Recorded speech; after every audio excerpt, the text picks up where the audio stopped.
Well, it gives me tremendous pleasure to welcome James Radburn to the Mr. Barton Maths podcast. Hey, James, how are you? I am brilliant, Craig. Thank Wow, you. that's very good. I'm suffering from lack of sleep. Our kids were played up last night, so I'm going to need to feed off your energy here. But that's good that you're feeling brilliant. Tell us a little bit about yourself. So you talk about kids. I've got 3 kids that are 7 and under. So the lack of sleep, it's been going on for a few years now. Yeah, But you've weathered the storm. yeah, it is. So my current role is I'm a digital innovation lead at a multi-academy trust, and it sounds like a really fancy title. But essentially, I've worked myself into this role over the last 7 years, and I often talk about my career in terms of how old my children are. For some strange reason, something bigger happened in my career when when a child was born, essentially. So it happened about 7-8 years ago. I worked within a few primary schools as a class teacher, and I was really interested in computing. And then we were part of an academy trust, about 6 schools, and I'm like, okay, no one really understands the computing curriculum like I do. So it was an interest, took it up, and kind of went through that realm and supported. And then obviously COVID hit. And just before COVID, the year before, I was working with the CEO, finance and operations. We were looking, okay, we need something called like a digital strategy in place. We planned out teams. We did all of this. We had all this vision of what we could feasibly do. But the biggest thing was, why would we do it? Why would people take it on? COVID hit. And during that realm, I think in those 3 or 4 weeks between February half term and COVID, I moved house, got a new job within the academy at another school, which gave me a little bit more time out of the classroom to support this. But my house, and I had a heavily pregnant wife, and we had no kitchen, and we had not really a bathroom either. So it was a great 6 months during that period. But what it meant was that I could really put a digital strategy in place. We got teams of communication, and people could really see how technology could be used beneficially for what we were doing. And it was fantastic. And over those kind of years that our school and our staff and our heads and our leaders, and I've been working with them almost in school part of the time, out of school and the other part of school improvement. I was assistant head 2 years ago. I've been maths lead. I've been all these different leads within it and working in school improvement. I've kind of gone through this realm of how can we use technology in a purposeful pedagogical approach. And everyone thinks, oh, he loves tech and all that. And you'll probably hear throughout this, actually, yeah, I am really into my tech, but I'm also very skeptical.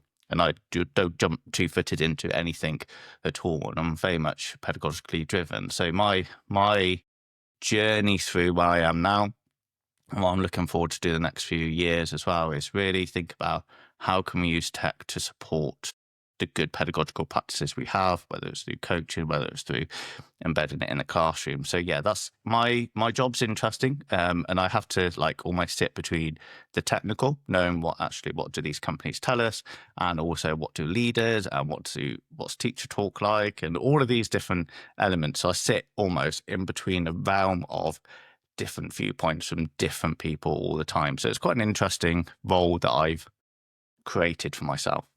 Nice. Okay. You don't have to name the multi-academy trust if you don't want, but just give us a sense of the size and the number of kind of primaries and secondaries that we're talking here. So currently I am in a 16 schools in our primary school trust, got about 5,500 pupils.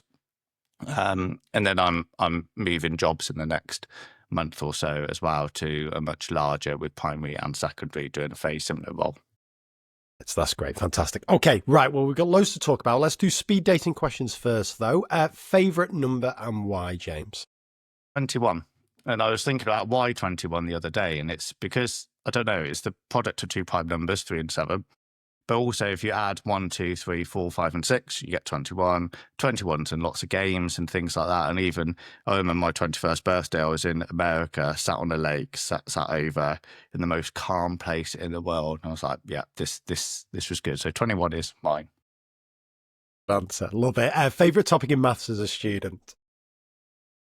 I was thinking back to this because it's like, I've been a maths lead and I know everything about the primary. And I was like, actually, in secondary, when you get the scientific calculators, it's always on your equipment list you need to get. And I was like, but what are those buttons at the top for? Why do you need it? Until you did the Pythagoras theorem, trigonometry, and the sin, cos, and ratios and all of that. And I was like, actually, that's what it was. And I really enjoyed that for that element.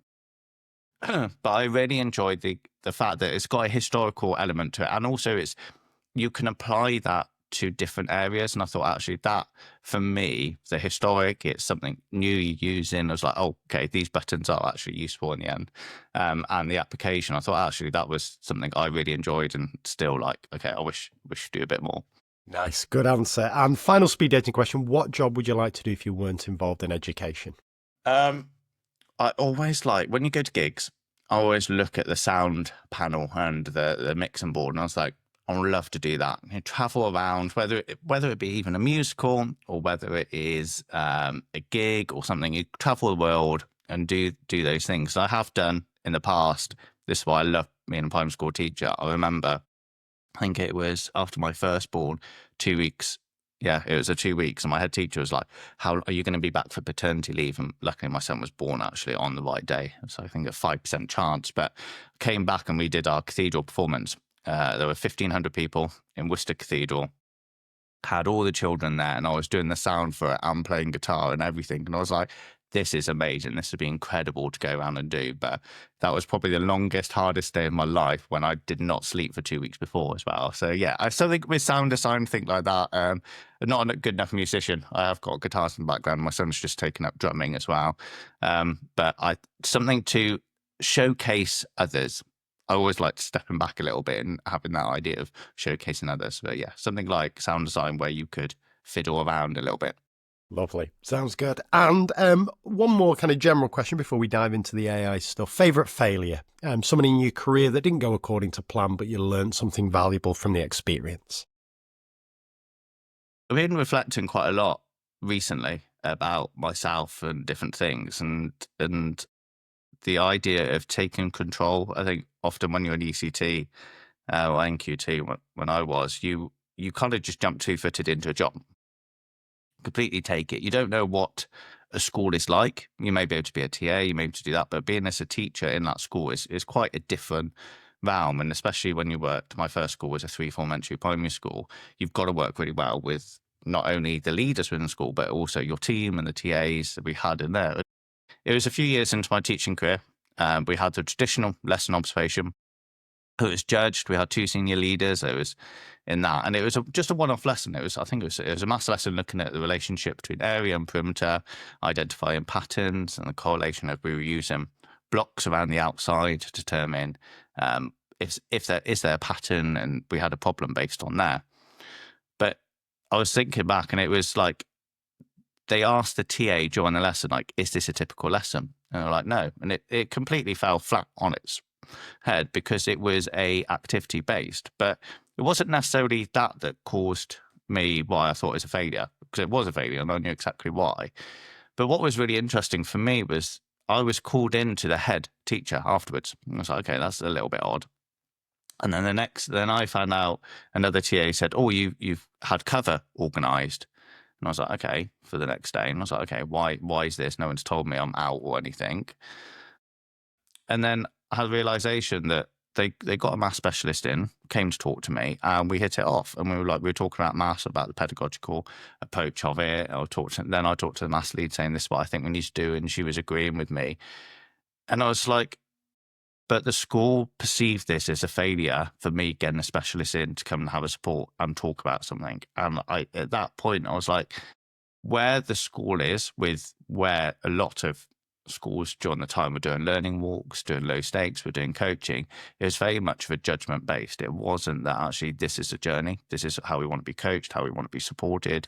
And those one-off lessons were the kind of things that those teachers who have been there a long time were. And I think I took it at that point like, okay, yeah, my teaching at that point wasn't great, but I think there's a bigger issue here. And I felt at that point I want to take control. I know what I'm on about, but let's put this into practice. And so that for me was a really pivotal moment in taking control of my career. So yeah, it was a failure, but it was a failure that made me realize that actually, yeah, I can do more.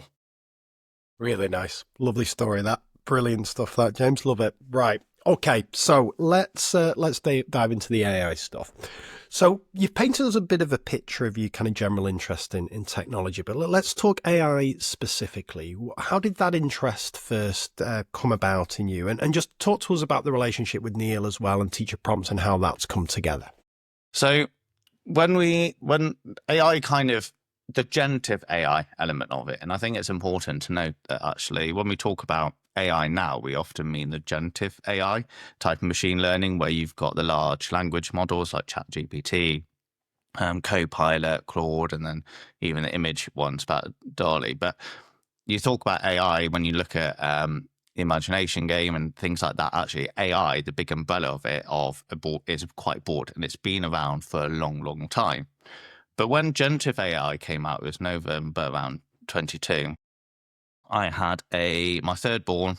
I had 1 week off paternity leave. We had Ofsted. I was a new assistant head, as well as everything else. I saw it come out, and I was just like, it's not the right time. I was in the middle of a massive digital strategy with a trust. We were looking at one-to-one programs, whether that was what we wanted to do. Massive job as assistant head, and I was just like skeptical of it. I was like, is this going to be another fad that comes to the realm? Like, it's not going to make a difference. And even if it wasn't, it's not necessarily always the best case to be the first people on the bandwagon.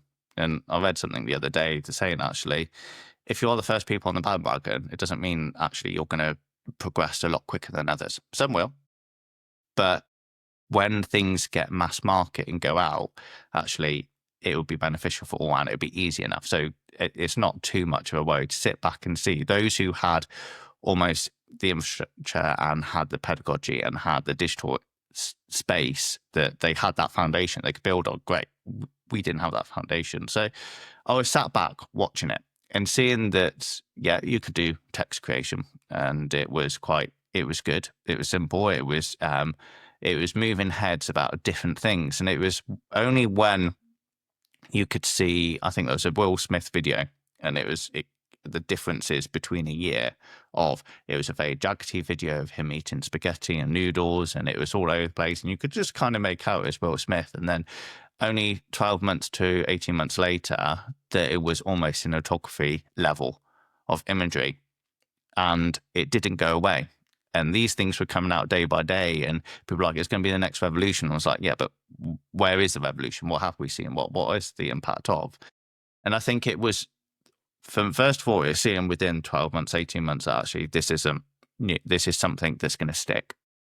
There could be a huge change in how video, text, imagery, and how we engage with education, and what education means as well could change from this. And then it was those kind of things that are actually like, it's going to happen. It's going to happen. So let's have a look at it. Let's be purposeful with it and see where we are. And during that 18-month period, we had a digital strategy. We had devices in places. So we almost had the bandwidth to explore this in more ways. And Neil and I are very much in the similar viewpoint. I've come from more of a ed tech background, and he's come from his pedagogical viewpoint. And I think that's how we come from it, two different points of view and perspectives. But at the end of the day, our pedagogical knowledge of both of us is strong. And that's what drives what we look at and look at the different things. And one of my areas is that, and one of my strengths over the last few years is that you can say, okay, let's go and use AI for report writing, let's say. But then I come back as the skepticism of, okay, how is that going to feel as a parent when you have that? What's the implication of putting pupils' names into it? And I go and look at it from that point of view. And I'm the one who always will look, when you go into a room, I'll look at all the four corners and I won't jump two-footed into something. And I think that combination of where we come from and how we do teacher prompts as well, where we have our newsletter and we've got things over time that we want to create, like policy templates, and how we do RAG rating, and how we can do all of those elements over time. I think that's going to be really important. Yeah, Neil and I come from two different perspectives, both from primary, but I talk to a lot of colleagues who are primary and secondary, and actually the few points and the principles about what we talk works across all domains and all aspects of it. And I think it's opened up some amazing conversations with AI, not just about what it can do, but what does it mean for education. Interesting. Yeah, it fascinates me this. As I say, I've been a fan of Teacher Prompts newsletter for a while now, but I really wanted to get Neil and yourself on the show, but I didn't want it to be just a series of, oh, you can use AI for this little trick and blah, blah, blah. I wanted to get deep into the stuff. So again, for listeners, there was no chance we're getting through this today, but we're hoping to be touching upon AI literacy for teachers, for students, assessment, but then also the ethical AI in an educational context. So that'll be great to get your experience and expertise on that. And then eventually, whenever we get to it, looking at AI implementation strategies across schools. But as a bit of a gateway drug, James, just to hook people in a little bit, I am always interested in little practical use cases. So as somebody who's coming at it from obviously a significant level of experience, but also, as you say, sir, a level of skepticism, just tell us, ideally 3, if you can think of them, practical use cases that you will be using AI in its current form that's either going to allow you to save time or do your job better, or maybe a bit of both. I think before I go through those 3, I think we talk about time and we talk about efficiency a lot. And I think when we talk about AI and speed in terms of that, there's a lot of mechanics of a classroom. So the other day I sat in a classroom and was like, if it takes 5 minutes every day to do a task, whether it is photocopying or something else, over the course of a year, that's 2.5 days of learning. Well, we're talking about attendance and the impact if a child doesn't attend, but actually we can be efficient within the classroom. So there's that aspect of it. But where we talk about speed, it also is actually, we don't necessarily spend the right amount of time on the right aspect. So let's talk about data gathering and marketing and things like that.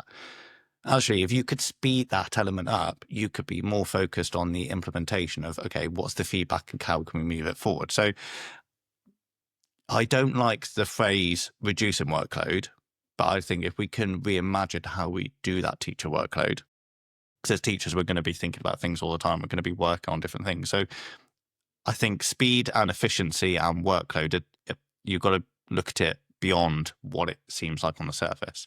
But there are 3 things I use it for. One is a thought partner. We are all a sum of our experiences. And whether you work in a small leafy school in Devon or a large multi-academy trust in a secondary school, you only know your experiences.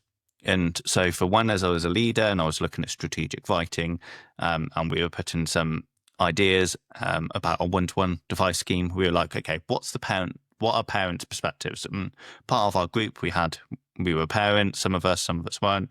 We all had our own experiences, but I used it, a prompt, and I put Myers-Briggs 16 personality types, and I just put the prompt in and said, can you consider this from all those different perspectives? What are going to be some of the blockers and how could we potentially respond to that? And it was fantastic because there were things on there that we didn't immediately see. And I took that to then another small group of parents and things, and that helped us build those ideas out. But opening your perspective and viewpoint using AI is amazing. It's a thought process that you can go back and forwards. And I've done similar things with matrices where we wanted to assess the use of technology in a purposeful way. And Microsoft got things, Apple got things, and Google got things. But it's like, that doesn't fit us and our trust. So I almost used AI as a thought partner to create these and combine them. So having it as a thought partner, back and forwards conversation was a really, just really on important that, bit. James, the prompt's still the key to that, right? Yeah. It's still, I remember when I was talking to Neil last time, he said in the early days of these LLMs, the prompt was absolutely vital, like a little tiny tweak in the prompt and you're getting a completely different output. But I still find, even where we're at now at the time of recording, that prompt's still important, right? Yeah. Yeah, and it's the clarity of what you want. Some people say that, it takes forever to write a prompt to go into it and do it properly. And it's like, yeah, but what you get out of it is really, really purposeful. And I think now some of the paid ones like ChatGPT or Claude or some of the others have projects. So if I was doing a project, we had a one-to-one device scheme. It was called Evergreen. So I put all our key documents in there, and it had the memory to go back through and have a think. So actually that supported. So my prompts could be smaller, But I think the key thing is not only just the prompt, it's the going back and forwards with it. Can you reevaluate this? Can you give me 5 different versions of this sentence or this idea, or questions I could ask to find out more? And it's that going back and forwards. That's why I think the prompt is really important, but actually that iterative approach of being that thought partner is really important too. And I think there's a theme when you're a coder, programmer, and I think it's about talking to a duck. And the moment you start talking to the duck, often, most of the time, you actually solve the problem yourself. And that's what AI can do for you. It's almost a thought partner there that's safe to use because it's almost like a computer. You're not being honest with another colleague where you don't want to, you want a fully formed idea, but it helps you process that. And it may give you some nice bits and pieces. You may dismiss them, and that's brilliant because then you're being critical and you're being discerning yourself. But having that is a fantastic option to do that. And one of the things about I travel a lot for my work, and when talking and like you and I do some podcasts and different bits and pieces as well. And the whole reason of that is often this conversation is the most important thing. And that's how I use AI. But in the car, I have a voice note app where I just record it into there. I can use AI to summarize it, but I can go back to it. And it's those kind of things that interaction is so, so important. And that's what we do in the car stream as well. So that thought partner, which can be used in so many different ways, is a core component of using AI. And just one more on the thought partner thing, James. Do you have a preferred model you use for certain use cases there? No, it changes. And that's the problem. AI is almost magic, but it's not. And I know Neil did such a great job last time of explaining what generative AI is and its large language models. And the naming of these large language models are probably one of the most confusing things out there. But I've seen people they may use ChatGPT for a thought partner. That didn't work. So they put it into Claude, which may be a bit more conversationalist. But then Gemini may release something tomorrow that's amazing that will be slightly different. So actually, and a lot of the free options of all of them are great. So if you're not getting the response you want out of one, put it into another one. And actually, that's absolutely fine. And I've done that back and forwards before. I was doing some interview practice for something, and it wasn't great in ChatGPT, but it's great in Claude. Fantastic. I'll just use the one that was interacting with what I wanted at that point. So you've got to experiment. And I think that's one of the things to take away. For experiment in a safe way that actually you don't know what is good. And the term Ethan Mollick has coined this phrase, a jagged frontier. AI can seem really, really good at some things, but actually be really bad at what you think is quite mundane and quite easy to do. And we don't know what that frontier is. So you've got to experiment, you've got to play with it. And I would predict I was talking to someone not that long ago saying actually prompt craft, we're talking about it, it's really important now. I think AI will flourish when it's embedded into products a little bit more. Like Gemini's doing with Google Docs and Workspaces, what Copilot's trying to do on the Pay platform with Excel and other things and Outlook. I think that's where it's embedded in the background and using it for that. I think the use of it will flourish and the prompt craft may become less and less. But we'll see. We don't know what's going to be there. Interesting. Brilliant. Okay, so that's thought partners, your kind of first use case. Can you give us another one, James? Research. So often as a firm, I read a lot of research, I look through things, but actually having a research paper in front of you or opening a book about a topic that's new or something different is such a hard way to access the learning. And often we don't think about us as learners in the same way that we should do as we do with pupils. So a new topic, new options, I often put some of those thoughts or papers or articles or anything else into Notebook LM. I get a briefing paper of it. So I get the initial low stakes, right? Here are some of the key bits and pieces. I did it recently. I was heading to a Senko day and I put some of the bits in pre-reading into it, listened to the podcast on my drive up, which was fantastic. It's cringeworthy enough that it's good, if that makes sense. And actually you can interject and things like that. It's fantastic. But then what it does is I can take that briefing paper. I may have questions from it and I can just go back and ask it questions. And then it's like, okay, where in the evidence does it say this? And I can go and read that section and read before and after it, so I've got a bit of context. But I don't necessarily start with the research paper. I'll go and put all my bits and pieces into Notebook, explore it in a low stakes way, and do it that way. And I recently using a podcast player called Snipped, and I do the same thing. I ask, because it transcribes it. Yeah, I can ask AI because it's got the transcript already. I ask it questions. What did X, Y, and Z say about this? For example, I was listening to one about AlphaGo, and I was asking a few things about it because I listened to it in the car, or I wanted to know before I use it. Listen to it, and it's that conversation back and forth. Then I'll go back and listen to it. So it's not just taking something at surface level. It's actually that depth that we go into. So yeah, I use Notebook LM a lot for engaging with new research. Interesting. Well, let's have a little chat about this, though. And James, you've set me off on one here because I'm the world's biggest Notebook LM fan. I think it's the best thing I've ever seen in my life. It's a different level for me. And one thing I particularly like about it is it feels like a bit of a closed loop, right? It feels, to the untrained eye, like it's just searching within your documents, whereas ChatGPT, that's pulling in things from all over the show. So I absolutely love Notebook LM, and it's free. Obviously, there's like a pro tier, but you get a ton out of the free thing. So I love it. And I love the podcast feature and so on. So a couple of things to say here. I was speaking to someone on our team at Edie, and she was saying to me that she's not as a big a fan of Notebook LM as I am, because she feels she really needs to engage with the primary source and really read the research kind of firsthand. Whereas I don't think that's certainly not true for me.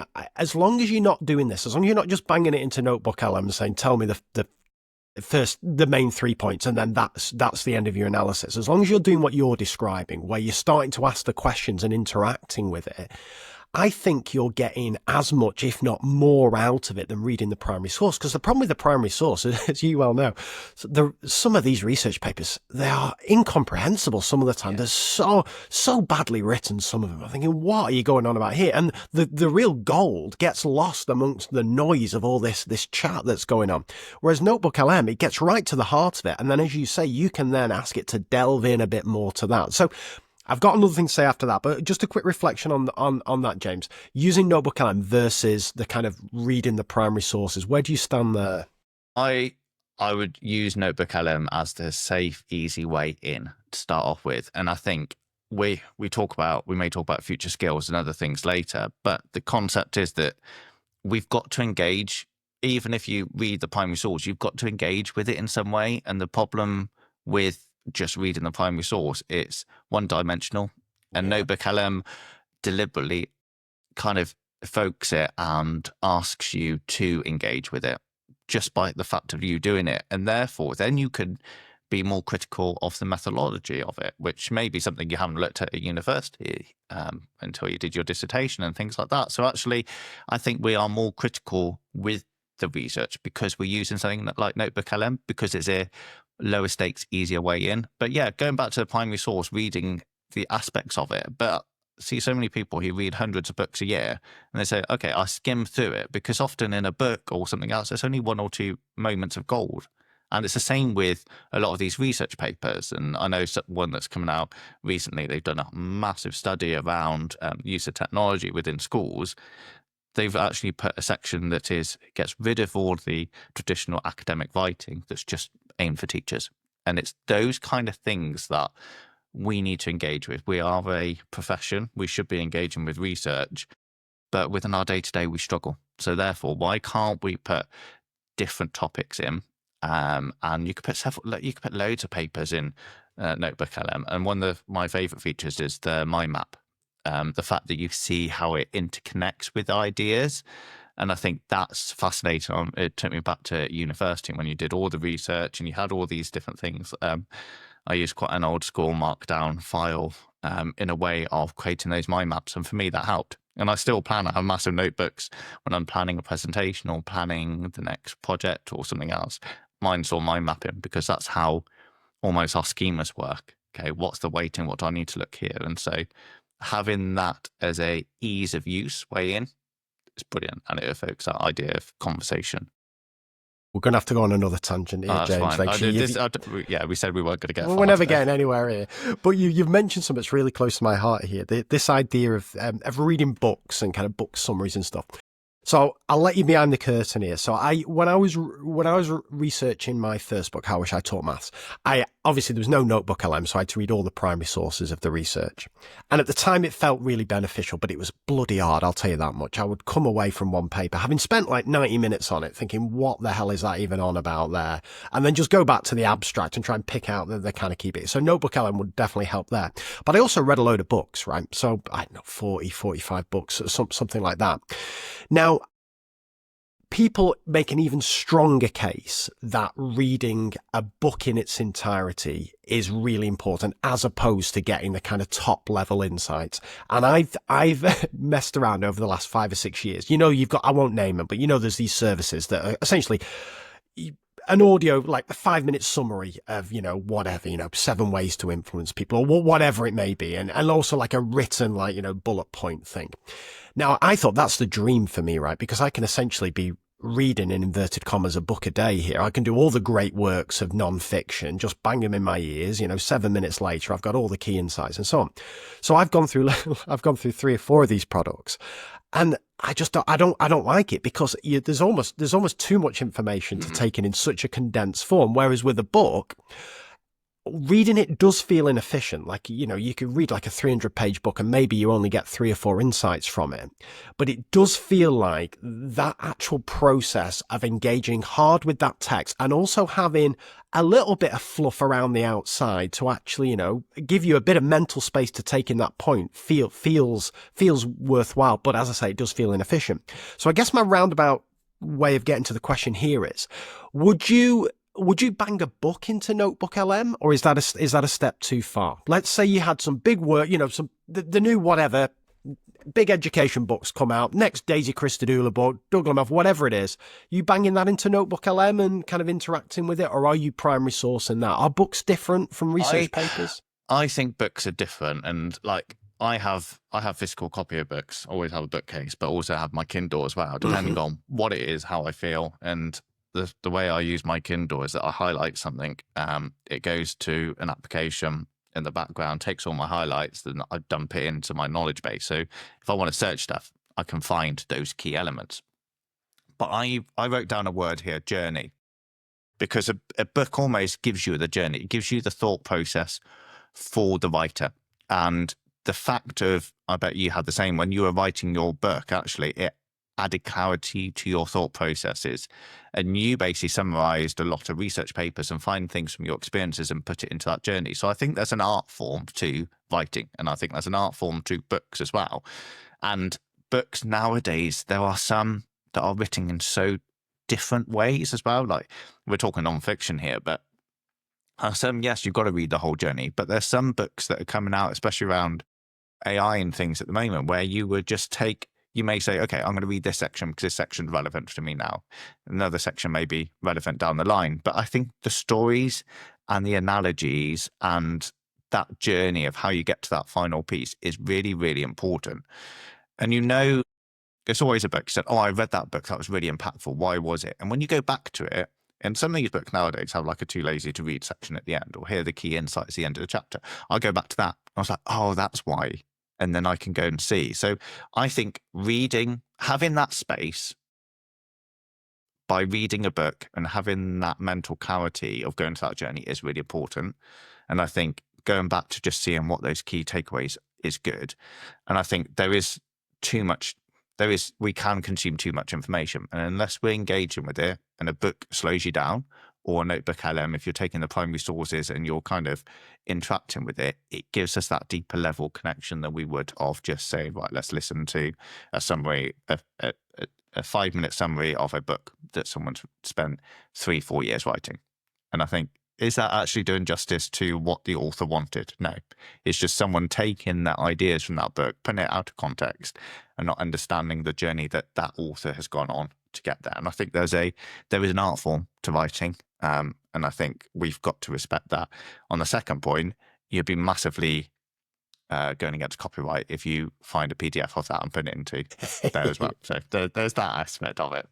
That's good. The ethical side, we Yeah. need you for that, James. That's good. I like it. One more thing on research, because I do a lot of research, and again, just thinking back to how my process for doing this has changed. I'll tell you something that's really dangerous to do, and again, if listeners are ever tempted to fall into this trap, try and avoid it, right? So there's a pro product I pay for, and again, I won't name them here, but in theory it sounds great, but ChatGPT does the same thing. So you can say something along the lines of, I want to make the argument that, let's say, for example, mini whiteboards are the essential classroom tool, and you would be daft not to use them. I want you to make this argument citing 3 primary sources, blah, blah, blah, and write it in a compelling way or whatever. Bang that in. Next thing, spits out this paragraph that could come from any book, right? And it reads so well. And it'll say something like, first sentence will be, mini whiteboards are an essential classroom tool. And then it'll put the source, Radburn 2023 or whatever it is. And then the next sentence will be, I've been shown to enhance learning, blah, blah, blah, and then another source. And I'm thinking, well, this is the best thing I've ever seen in my life. Here we go. And it's only, of course, when you start looking into these sources that the problems start to appear, right? So I read one, didn't even bloody mention mini whiteboards in it, like in the actual source. And I was like, where has it got this from? Or you'll read another, and it's such a tiny part of this research paper. And obviously, for whatever reason, the LLM has thought, right, I'll have a bit of this. So that's a real danger, isn't it? That you think that you use it almost to your advantage because you want to make this point, and you think, because we live in a world now where everything's got to be evidence-based, research-backed. And if you can quote a study, then all of a sudden your point's much more valid and so on. So I don't know about you, but I'm finding this, it's very hard to resist the temptation to do this. Well, where do you stand on that, James? I think that comes from a problem when the two things here. One is that we want a final product quite quickly. And that's why we talked about prompt craft earlier, and that's why I really say about a thought partner, because you should be interactive. And actually, you kind of negate that if you're interacting with AI and it's supporting you in writing something, not doing the final product, but supporting you in that writing of it as well. But there's also research that came out of Harvard that said that the fact that for experts, if you're using, there's a lot of companies have deep research now and using it, and it's amazing what it gets, but obviously it doesn't necessarily take the paid for. They haven't got there yet, I don't think. Touch wood, it may be tomorrow, who knows? But they haven't got the paid for access to journals. They've just got the free stuff that's available online at the moment, or blogs and things. And a blog is someone's human aspects or interpretation of something, so maybe even completely wrong. But an expert, if it will make an expert go to that deeper level about a topic. But if you're a novice about something and you put something about mini whiteboards, you put it in, then you go to your leadership group in school and say, oh, research says this. Yeah. How do you know that's accurate? And I've had it recently about someone's talk about handwriting and digital. And I was like, I'm completely on their side. And they said, the research has this. And I asked them to show me the research they had. And there were so many holes in the methodology of what it said. And actually, what it also said contradicted what the teacher was trying to get across. I was like, actually, yeah, you do need to go back to the original. You do really need to understand it, and you really need to have that interaction with it. So I think I don't like using AI for the end product because, and I think we'll come back to this to assessment later, that it should be there as a thought process. It should be there so we can focus more on the creation or the interaction where we can get that deeper level of understanding and application and looking at it from different viewpoints. And I think that's where it's interesting to see, because there may be a context where mini whiteboards are the worst thing possible. And actually, but the pedagogical behind it, which is the next layer about why do you want it? You want the immediate immediate feedback from pupils. Well, actually, this strategy may be slightly better in this context, like an AP score I'm thinking of. And actually, that's perfect. The concept and the principle is the same. You're using mini whiteboards here. You're using something else, but the principle is the same. And I think that's the depth of learning we've got to go to. and actually as a profession we should go to. And I think that's where we need to have a look at it, not just as the end product, that journey. Yeah, it's really interesting. We'll get onto this later, but just to kind of tease this, it's a similar thing with lesson planning, right? Like you can, generate me a worksheet on this, blah, blah, blah. The end product's there. Cursory glance looks absolutely brilliant. You use it in the classroom, all of a sudden the holes start to appear, right? And this is the bit for me, because I'm all about efficiency. This is the bit where you've got to you've just got to be really kind of conscientious and stuff, and resist. You have to force yourself to dip under the surface. And the way I try to rationalize it is, it's definitely going to save you time. It's definitely going to get you, whether it's 70% of the way, 80% of the way, immediately. But then you have to be disciplined enough to say, right, the time it saved me, I'm going to use a portion of that time now to start digging under. And whether that's with research, whether that's with resources or so on, it's got to be the way, right? Yeah. And I think that's where the efficiency comes. If you can get that legwork done, you can spend your time more purposely on, what does this look like for my classroom? How can I be adaptive with it? What resources do I need? Because actually, the time of teachers isn't infinite, and there's always a to-do list. So most of the time before, let's say we're using generative AI for a purpose, we'd spend most of our time on that first 70% getting content. And then it's only in the moment when we're thinking, actually, this isn't working, what do I do? Our children have only one chance at education, and we've got to get it right. And for them, at the end of the day, so we've got to be spending our time on the right things. And I think when you talk about the three kind of things about lesson planning, I've got my own thoughts around planning as well. So shall I go into that? Well, I'll tell you what. Give us the third use case that you've got. We've had thought partner. We've had research. It was going to be planning. Anyway, James, you're a pro at this. I like it. Go on then. So I know you talked about Neil last time about planning, and I think it goes back to what is planning. And there's two forms of planning. One is the long term. How does it work across not only the year but across the school? And if you take the primary curriculum, and it came out in 2014, but people didn't really focus on it until Ofsted focused on the use of that. And so I wrote down journey earlier. It's the same thing. What journey do we want our pupils to go through? And in secondary, you may be subject to the exam syllabus. But let's take the idea of Romans. You can't learn all of Roman. You can't look about everything that they do. So you may take trade. What was the theme of trade? They wanted some of the iron ore and the commodities over in here. And that's why they invaded. But what did Anglo-Saxons? What do they want to trade? Well, they may want to trade something else. And that may be a theme that runs throughout your journey that you're doing them. Now, those intricacies that we decide almost as curriculum leads or as subject experts, sometimes even as the class teacher, you may not know why the history lead in your school or humanities lead or how organised it or whatever scheme you've got made those decisions.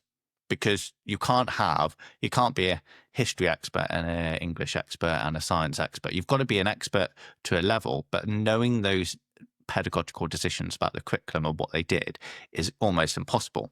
So I think that long-term planning and that journey and the content, I think that's got to be a really carefully thought out long-term plan. And yes, you can use AI as a thought partner to go back and forwards and see themes and things. But each lesson then has to have how are we building that up? But the second part comes to that short-term lesson by lesson. And so you take something like adding fractions in maths, and we talk about what are the small steps. And we may say that the denominators need to be the same and so forth.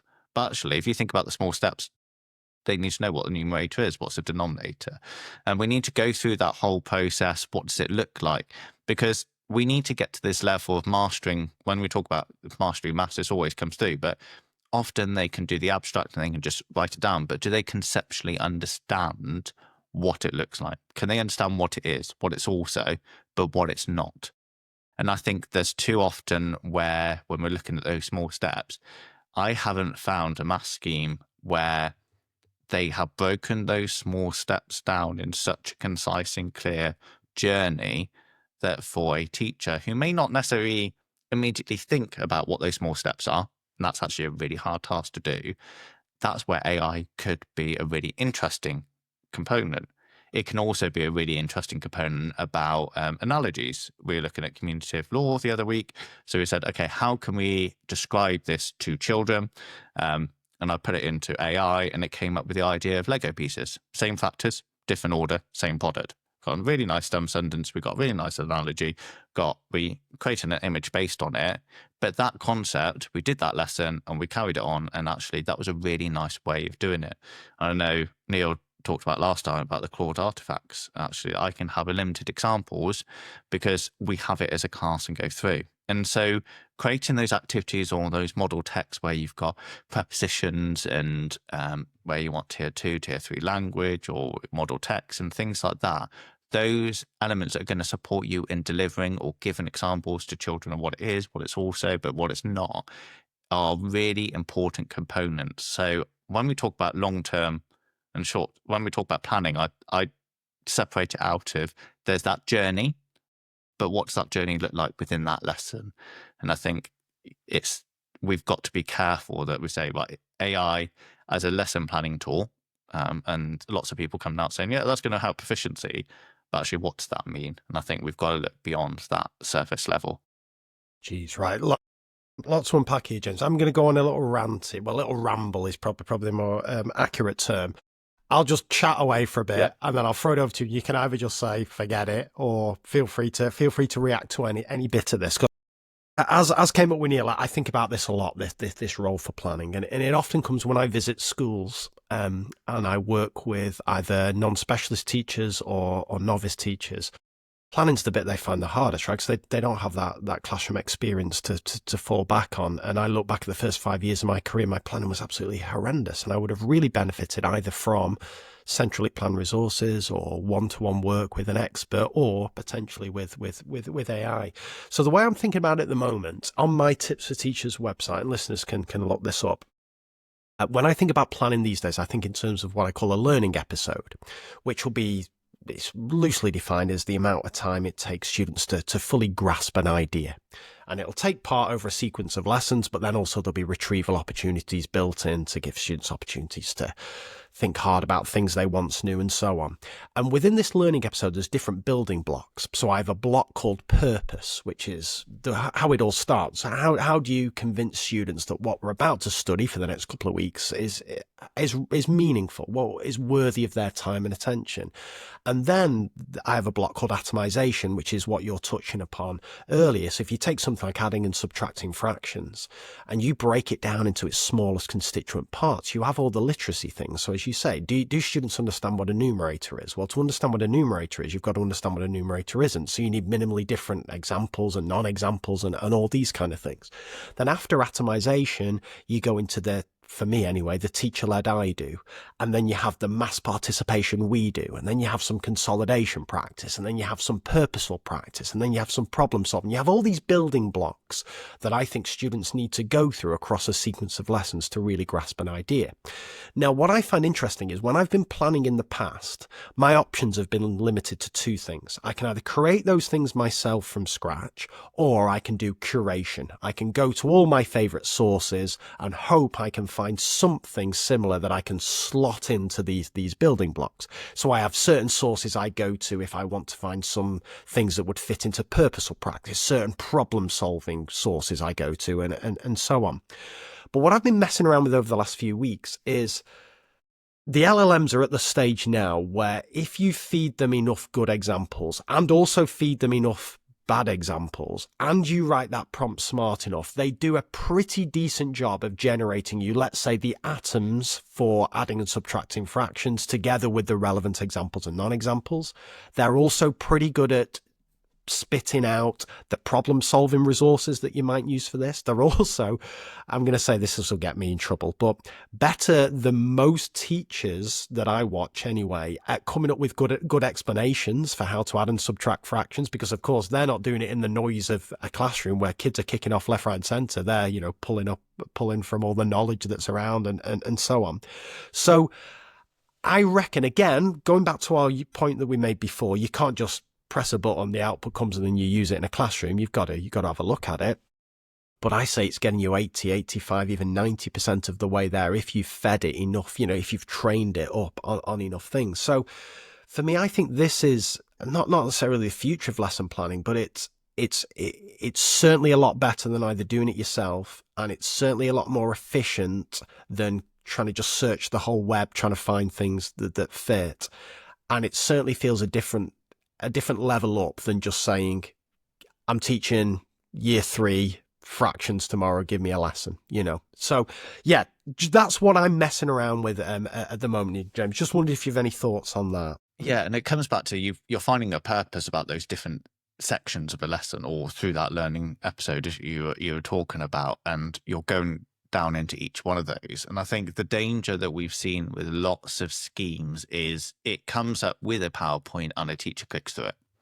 And we're not modeling those processes. If we could just sometimes get rid of PowerPoint, model those processes and model those concepts and apply them, and go through this process of here's some really high quality examples, what it is, what it's also, but what it's not. Actually, that is a lovely journey, learning episode that we can go through. So I think it's not that surface level. Like, I want a lesson on fractions, adding fractions for year 3. This is the national curriculum objective, because it may give you stuff on the surface level. You think, oh, that's really good, but actually, no. Let's go into the depth. So I think, yeah, it is really interesting to see what's coming out there. And if you take some of the stuff that's out there that people got the curriculum, and then they've got an AI built on top of that you can search those curriculum materials. Actually, there's something hidden between both those layers, and those 2 layers is a 9,000 word master prompt. And a lot of these LLMs like Claude, and there's someone's job who it is to manipulate that master prompt, is actually how do you interact with the end user? How do you use the data you've got? Where are the biases?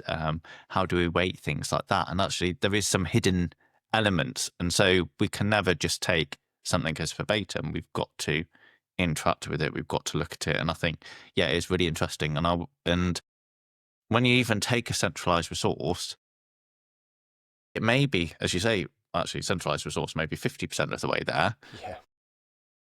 So let's spend the 50% of the time making sure this is right for what I need to do. And I understand it, and then I become the expert in it, and then I can support the children in grasping that concept. So I think getting the legwork done, brilliant. It's that final element, isn't it? And I think if we can use AI, and things are changing daily, the examples that are coming out are fantastic at the moment. And yeah, just use them so we can be more efficient with our time, spending it in the things that we should be spending it in. And I don't think we have done over the last few years.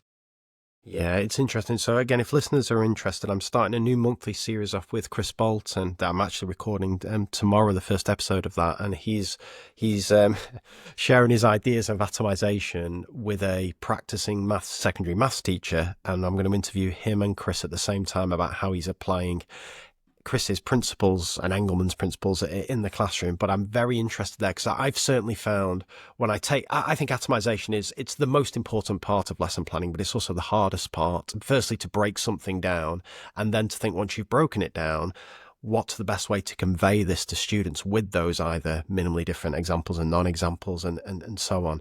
I've certainly found AI to be really helpful in getting me started on that, and often doing most of the job with me kind of stepping in towards the end. But it'll be interesting from Chris's perspective, whether he thinks it's at a stage where teachers should be using that as a starting point, or whether they should be essentially starting from scratch or getting kind of pre-made materials, right? Yeah, and I often use the analogy that if you're getting a child to write an extended piece of writing, they never have a blank page. They've already built up that knowledge before. So however we can get started and do that final polish or that final implementation, I think that's anything that can help us build up to that point is great. And we shouldn't be starting almost from a blank sheet.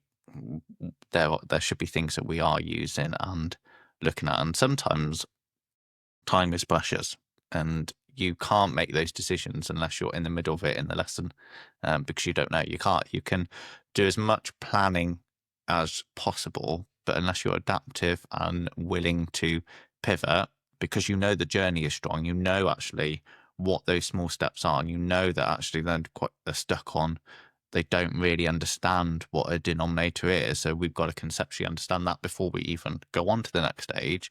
Well, actually, that's important. And so as a teacher, understanding those bits. So yeah, it'd be really interesting and fascinating to find out where you think it is. But it's amazing what's coming out every day at the moment. And this is where you've got to experiment all the time. AI companies will say there's a new release, and they say it may be good at this, it may be good at that. They don't fully know what we're trying to do as educators. And actually, they can't imagine what we're trying to do. So we've got to experiment, we've got to play with it, and hopefully feed that back up to others who can then support us. Final thing on lesson planning, James. Where do you stand on the old cliche that centrally planned resources, whether they are coming from, on a shared area on a school system, or whether they are coming from ChatGPT or wherever, or Oak or wherever, where do you stand on the argument that it's de-skilling the profession? Because teachers have to learn by experience. They have to do what I certainly did, maybe you did, and essentially do a lot of planning from scratch, and that's actually makes you a better teacher. Well, where do you stand on that argument? So yeah, as a training teacher, I was never given a lesson plan. I had to plan everything from scratch, and I think you're doing a disservice. How can you know actually the commodities and how the Roman Empire kind of invaded and what they did and how they created their empire just from reading a little bit of a 2-page, double-page spread in a history book? You can't. And I did computing because I understood the computing curriculum.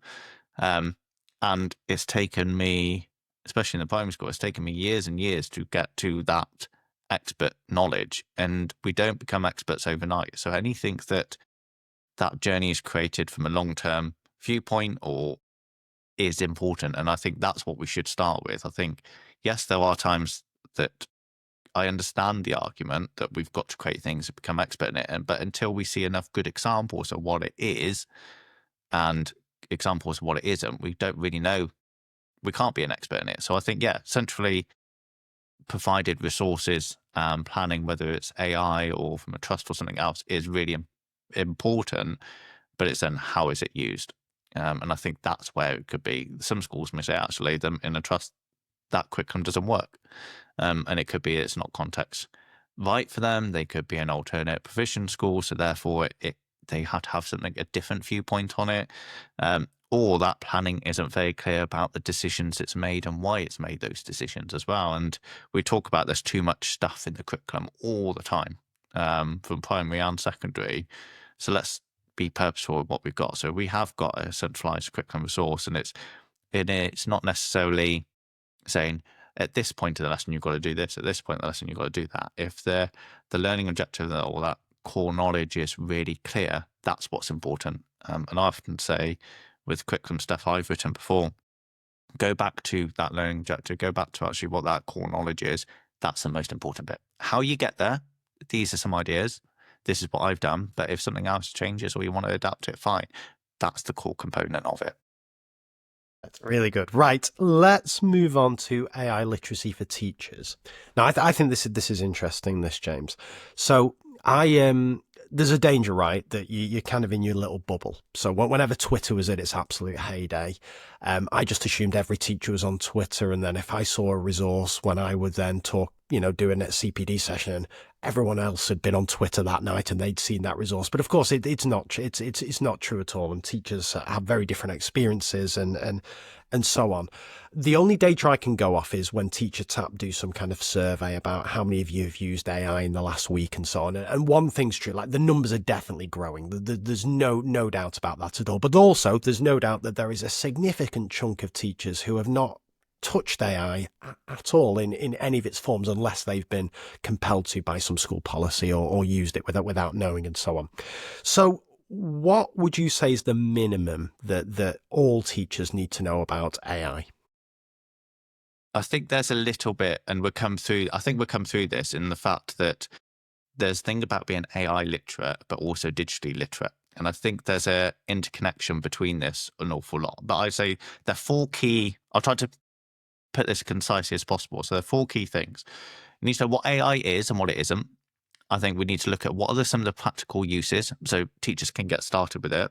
I think you need to know what some of the limitations and risks are, but also the ethical side and responsibility. So if I go through each of those really, really quickly. Yeah, great. So AI, what it is, it's a tool, basically it's a tool that recognizes patterns and generates responses. And it is best used, if you can get it from the principal to start off with, it's best used as an assistant rather than a complete author. Have that as like, that's your grounding. That's what it is. Great.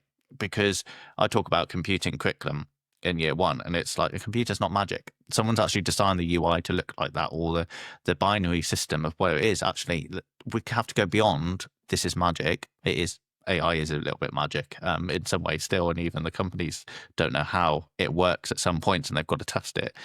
But if we know that it recognizes patterns, it generates responses, and at the moment it is all the human data that is getting, that's where it comes from. And so I think understanding that's really, really helpful. I think if we can find some of them practical uses where it could help with planning or creating model text, if you give them prompts to copy and paste and adapt ever so slightly, that's brilliant. And where it works, and there are tools out there like every school needs an MIS system. There are tools out there using AI that actually, let's go and find patterns, or let's go and do bits and pieces behind it that can save time. And I think if you can find those quick wins, and a lot of it's from a leadership or admin perspective, that's the easier ones to do, that's fascinating. So for example, I heard that there's one AI where you'd phone into school, and this works really well at secondary. You phone into school, you put a point on that your child's absent from school, X, Y, and Z. The AI would transcribe that, but then put a summary, put that into the MIS system, and then you can have a list of all of these, and then as a admin, you check it through. It's done 80-90% of the work for you. You check it through, check that all accurate, and if there's any you need to follow up on, you can follow up on. That would save 2 hours a day doing something like that. So if you're open with teachers and parents, that's how you're going to do stuff. That's absolutely fine. And you've always got opportunities of like, do you want to speak to a human? Yes, it's fine. So I think those practical uses, those quick wins that teachers can see, actually, this is going to save me time. Great, let's do that. I also think we need to understand the limitations. And when you perceive AI, I think, oh, it'll do everything. It can't do everything, and it can't be blindly trusted. And I often use the point of, would you want to leave key decisions to a computer that is just predicting what the most likely outcome is? No. And often if you put it into an analogy like that, you're like, okay, yeah, that's kind of important. So I think it can hallucinate, it can carry bias. And the reason why it carries bias is because we're biased, and it's built at the moment on our knowledge. And we may go on to a bit about machine learning later about and how it go and a few things like that. But at the moment, it's the limitation of AI is often our limitation as a human. And though companies are trying to put in with master prompts, or even the way they train the AI through, whenever you put something in ChatGPT or any of these others, it's got the thumbs up, thumbs down. If you do that, it's training the AI, not just for you, but for everyone else as well. And a lot of these platforms, some of them, and you've got to be, and it does change, and I'm not going to name each one because I know I'll get it slightly wrong and it will change tomorrow anyway. But the memory, and you can turn these features off on some of them, some you can't, the memory on them will train the data set for the whole world. And so understanding that risk is really, really, really important. But then we go down to the ethics and responsibility. And ethics around AI has come up a lot recently, but it's not something that's new. And we talk about digital technology, we talk about all of these things. I think it's just brought it to the forefront. And I think there's a balancing act we can do. If we really know the dangers of it, we could say, okay, we're not going to touch it, we're not going to use it. But I think that's going to do everyone a disservice. And if you look at the statistics of students in higher education, 91% over the last year used AI. Actually, the year before, it was down considerably less than that, and it's almost doubled or tripled over a year process. So I think understanding that, okay, as a parent, would I want a report card that is completely AI written? No, because how do I know you know my child?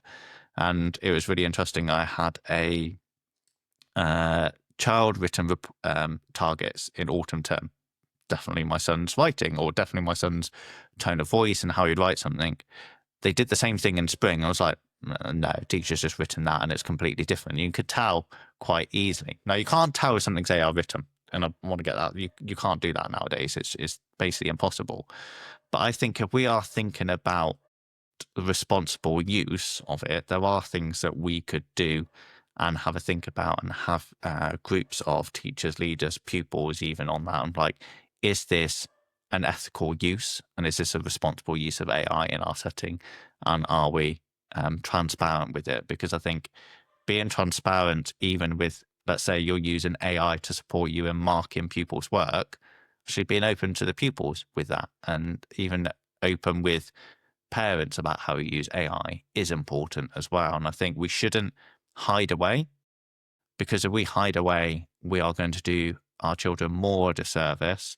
And the danger that when they have these tools, let's say in the world of work or outside of education, where we've got a tight lip on in the classroom, we got a tight lip on things, actually there could be real dangers with what they're doing and things like that as well. So I think basic teachers need to know what it is, what it isn't, how we can use it practically, even copying and pasting and some prompts and some time savers, know what the limits and risks are, but also the ethical and the responsibility of it as well. It's good that, James. Right, let's dig into these ethics a little bit. So I'll tell you a quick story here. So when how long ago are we talking? I'm getting older, getting very old these days. So this must have been maybe about 10, 15 years ago, something like that. When we used to write reports in school, I remember in the maths department, I won't name where and I won't name who, but somebody had this suite of comment bank, and it was this really primitive software, right? The youngsters of today would laugh at this, but essentially for like 6 key areas, you could choose between 10 sentences. Like, I'm writing James's report. For attendance, I'll click that sentence. That sums up his attendance. For his attitude, I'll have that sentence. For his, whatever, attainment, I'll have that one. And before you knew it, after 6 clicks, you'd built this paragraph. And of course, there was enough combinations in there. As long as you were careful, no one's report was going to be exactly the same. You were going to do them in, 20 minutes versus 3 hours potentially. But it was the most generic, terrible thing ever. And of course, no one ever told the parents that this was happening. And indeed, the maths reports, I remember, when the moderation was happening, they got held up as some of the best written reports. And it was absolute nonsense. It was comment bank central. So that's obviously bad, right?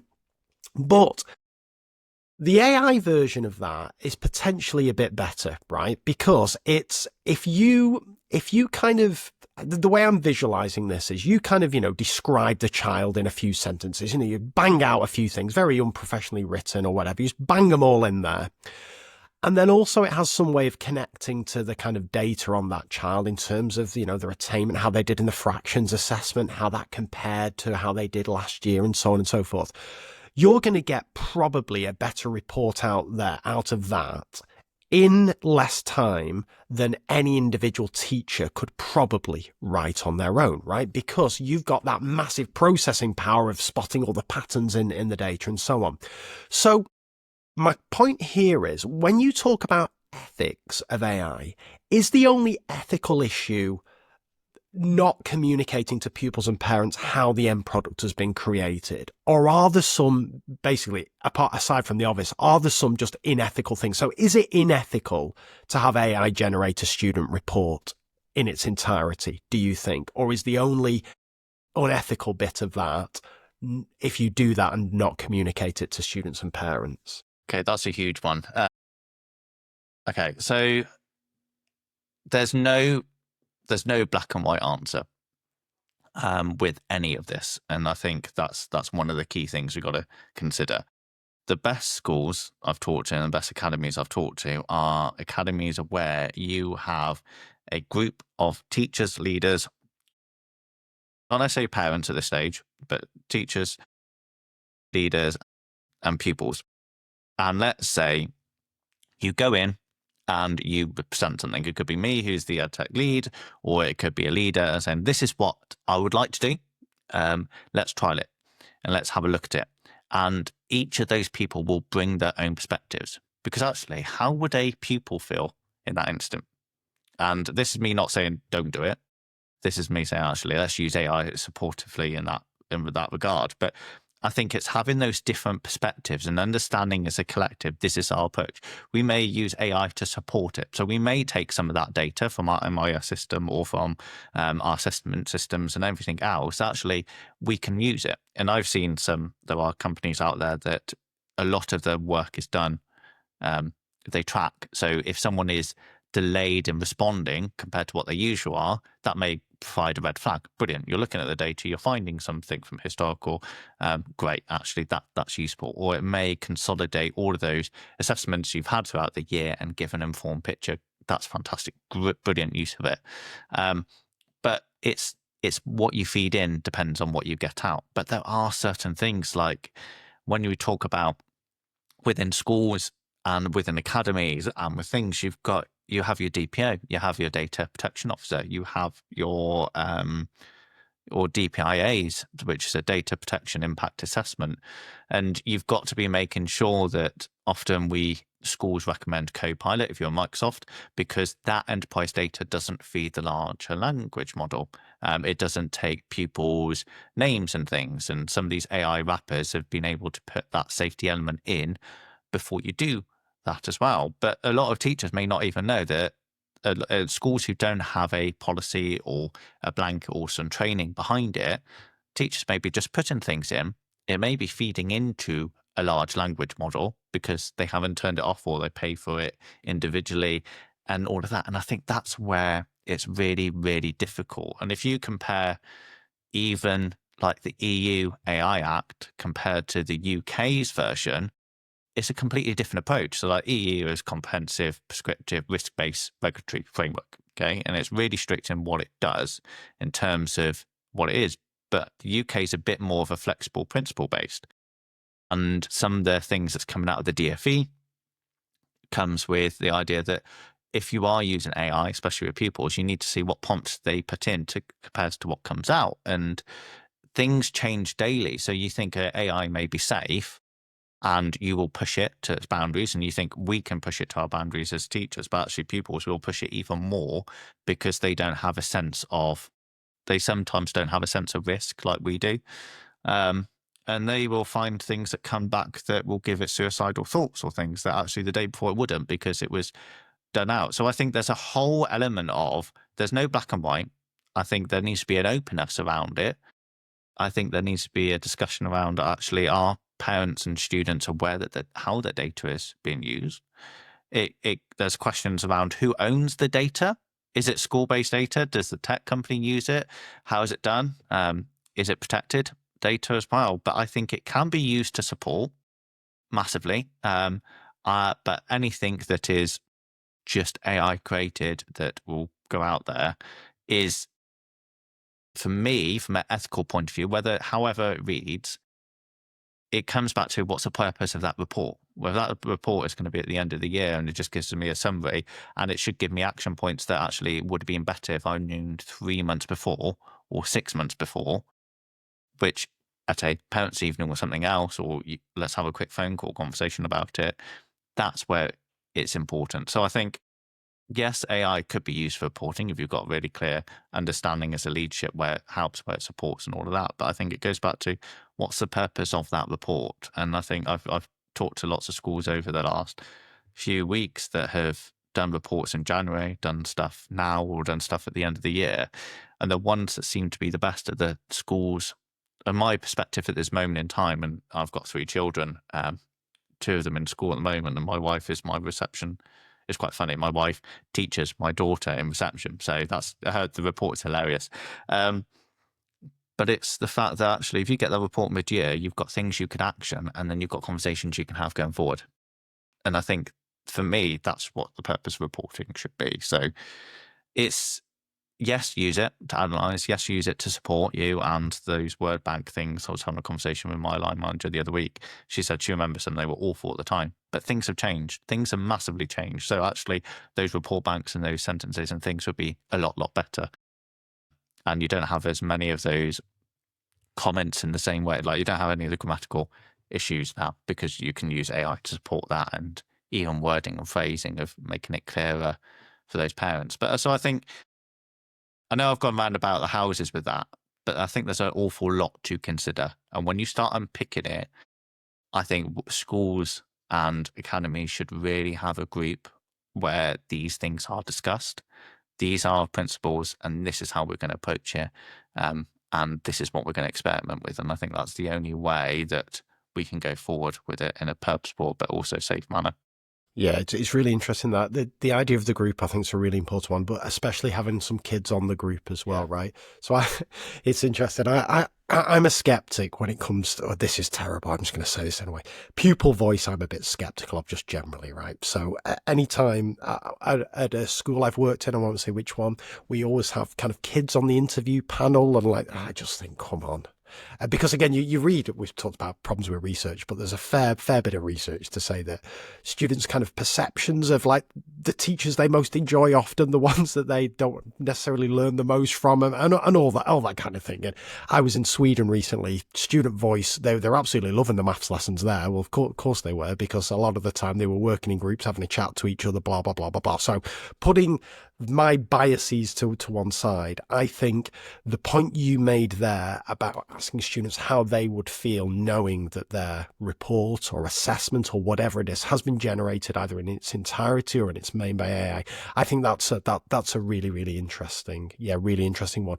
I've not dug into it as much as you have, James. Would you say that's firstly, have you any sense of how common it is to have a group established within a school? And then also, I wonder how many of these groups actually have kids on them, right? I don't think it's the norm. And I think it should be the norm, because we can go really into what's the purpose of education, where's it going, and all of those bits. But I think actually, I don't think it is the norm, but I strongly think that's what we need to be doing. And we talk about things like pupil book studies or other things about getting pupils' perspectives. But at the end of the day, they will be exploring AI in a way. You can have Snapchat on your phone, they'll be talking to AI. It is accessible to all of them, especially in secondary. And so I think actually, if we give them, almost put them on a pedestal and say, actually, we want you to be part of this conversation, it's going to be a lot more impactful and powerful for you as a school to lead something. And I think the one thing that I would always say is, with any of this, the human stays in control. And whether it does 70%, 80%, 90% of the work, you as a teacher or as a human, you are in that control. You do not put something out there that you haven't read or understood or agree with. And actually, I think the art of, we talk about editing all the time, isn't it? I bet getting the words on a page for your book was the first stage. But the clarity comes through the editing process, where you think about it, you go for a walk, you may listen. I've done it before. I've written something, put it into a transcript so I can just listen to it on a walk. And it's like, okay, that doesn't quite work here. That's not the kind of key theme I want to do. And I think if we can focus more on that element of it, the editing, and make sure it's accurate and that's really important. But I think the key thing is humans have to stay in control. See AI as a partner, not as a pilot. It kind of suggests and adapts and nudges you, but you as a teacher make that final call. Love it. Right, let's try and fit in one more section before we wrap this up. AI literacy for students. So I want to mix things up a little bit here, James, because I've been thinking about this. So I've two young kids. So I've got a 6-year-old and a 3-year-old. And my 6-year-old, like, he loves a bit of Chat GPT at the moment. He loves it that he can be a character in a Minecraft story, and his brother can be the evil villain and all. He absolutely loves it. He's always saying, ask Chat GPT. And when I'm on my phone, he's like, are you talking to your mate Chat GPT, and all this kind of stuff. So my question here is, there's a few parts to this. Firstly, the kind of standard one about what do kids need to know about AI's capabilities and limitations. But I guess the bigger picture is whose responsibility is it to tell them that? At what age do they tell them, and how do they tell them? Because it's interesting, right? There are some things that we assume are kind of parents' roles, some things which are definitely kind of schools' roles, and then some things are a bit kind of grey area in the middle. Well, where do you think AI fits into this, James? I think this comes back to my point earlier that I was talking about AI and digital literacy. It should be one thing. And when you look at a lot of the resources from like COP, they've put about the safety aspect of one of the first things children do with anything with technology is watching. You watch a video, you watch something on YouTube, you watch something on Netflix, and what's the likelihood of a pop-up or something comes up that they're scared of? What do you want them to do? You go and talk to someone. And it's those kind of conversations and that engagement is really important. And you think, actually, we're seeing children, I'm not going to share my thoughts with it, but you see children really young sit in a restaurant watching. And actually, what's the most important thing? It's the conversation you have with your parents and that. And like Hugh Jackman was talking about, I think his brother's a barrister, and he was like, when they brought up, they would just have discussions on the, or have debates, or have things. And my oldest, who's 7, decided he now wants a family weekly meeting. So we sit around, we talk, we have that conversation.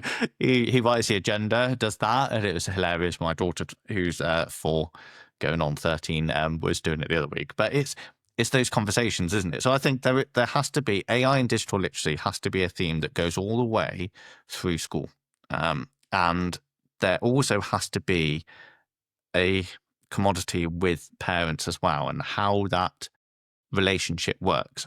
COVID has taught us that education isn't the 4 walls anymore. It can happen all over. And one of the things that you if you go and look at the mission statements of lots of schools, there's something along the lines of a lifelong love of learning. There's always that theme in there. And so you want them to be engaged in something that they can do. Let's say my son came out of school really disappointed that his DT project wasn't what he wanted it to be. So therefore, actually, we could then prototype it. There's some amazing tools out there online where he could draw something and we can create it into a prototype and create an image of it. Okay, let's do step by step. Let's actually do this in something that you can achieve.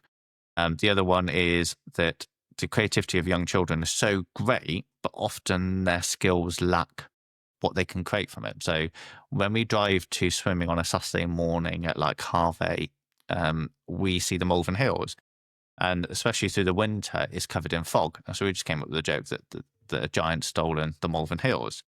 Well, that's a great idea. He comes home, he draws what he thinks a giant looks like. He wants it to look like the BFG.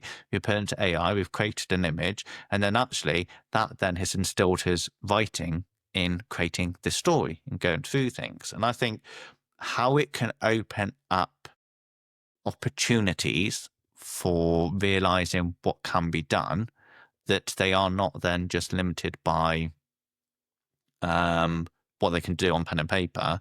Actually, then they get a love for learning. They want to iterate, they want to explore, they want to love. And I think we get too often, children are dissatisfied with schools because they can't do what they want to do, or they can't go and explore what they want. And there's stories out there of parents using chatbots with their children and put it into an interest to help them with revision at GCSE, but they do it in a way that is an interest of the child, and they do it from a certain perspective, and that engages them as well. And I think those kind of things of as in school, we've got to look about the safety mechanism, how we can keep them safe, and what we can do with technology and being safe with it, and how it can create and building that AI and digital literacy really clearly to that idea of safety. But we also need to bring parents in and say, actually, there are some amazing things we can do, but there are also on that safety aspect some really scary things. And it was at end of last year, the first person in the country was prosecuted for sharing and creating explicit AI images. And they took children's pictures and manipulated them. And it goes back to, what do you share online? So I'm very conscious that I don't share anything on Facebook or any social media of pictures of my children, because who owns that data? Not me. And so and if you go and look at what Steve Jobs did, or a lot of these big tech people, they don't necessarily give technology to their kids to play with too much. It's a safe environment. And a lot of these things, like if you're using ChatGPT with your child, yes, the age 13, but actually sit with your child and do it, which is what you do. So you can create some amazing things, and doing it with your children is incredible. Like Canva last week, if you haven't played with Canva, go and play with Canva. It's incredible about the imagery, the text, and everything else. They have then decided actually through their judgment, and I think as a school you've got to make your own judgment, children of any age can use it because they've tried to create it as safe as possible. But I think with all of this, nothing is 100% safe ever. You're never going to create something that's safe, whether it's filtering, whether it's monitoring, whether it's going out in the world, whether it's walking down the road. Nothing's 100% safe. So it's having that idea of a discerning user of technology has to be the theme throughout. How can it be used to help me write code, explain concepts? How can it be used to support me at home when I want to create a story or create imagery? And I think those kind of things are really interesting to go through. So there's a lot of random things in there for your term pick. Oh, that's good, right? And it's made me think of two final things I want to ask you, but the big ones, James. Just to warn you. So first is one thing that really struck me from a conversation I had with Neil was his point about that AI has the potential to widen the inequality gap, right? And the way you're speaking there, it certainly resonates with me. This, so you as a very switched on parent in terms of AI's capabilities and stuff, it sounds like you're finding ways left, right, and center to use it to enrich your children's learning, right? Like the story you told about your son with the mountains and so on. And one of the questions I was going to ask you here is about AI's role in helping students develop their critical thinking skills. And you can imagine there, okay, this has got a way to help, your child realize his imaginations and so on and so forth. And again, just a use case for me, just recently, Jacob, our youngest, who's just turned 3, we were concerned about his speech development. And he has this thing where he kind of just can't be bothered saying the end of words, right? So he'll say the first syllable and just forget about the second syllable. And we've got to play detective thinking, what the hell is he trying to say here? So I just banged that into ChatGPT, found out that it was a thing called fronting, looked it up. When's this become an issue? Is there any home things we can do? All of a sudden, it's giving me a list of words. Can you tell me how to do these in an engaging game for him? All of a sudden, I've got a game. He loves playing it. His speech is getting better. Now, I'm in a very privileged position that I've got access to this technology. I've got an interest in it and so on.